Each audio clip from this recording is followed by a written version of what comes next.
Hi viewers, ఈరోజు సేమియా మరియు పచ్చి కోవా రెండు కలిపి పాయసం ఎలా చేయాలో చూపిస్తున్నాను.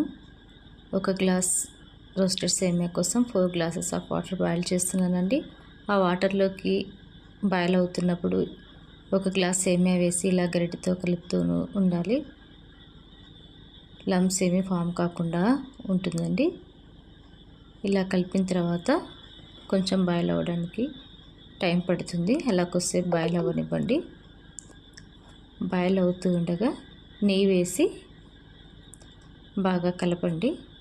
గరిటె తీసుకొని కలిపినట్లయితే పాయసం అంతటికి కూడా నెయ్యి బాగా పట్టుకుంటుంది.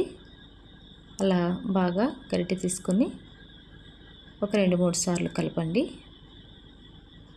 కలిపిన తర్వాత కొద్దిసేపు బాయిల్ అవ్వనివ్వండి.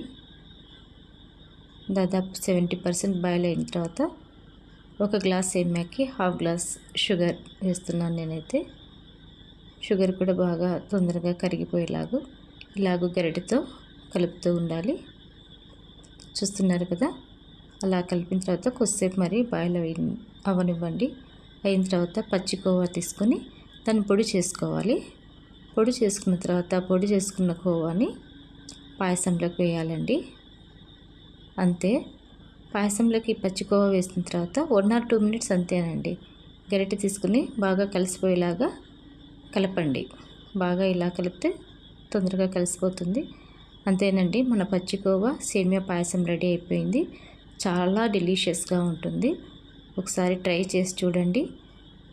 పాయసం అంటే ఇష్టపడని వాళ్ళు కూడా బాగా తింటారండి. ఒకసారి ట్రై చేసి చూడండి. థ్యాంక్ యూ అండి. Thank you for watching. Thank you.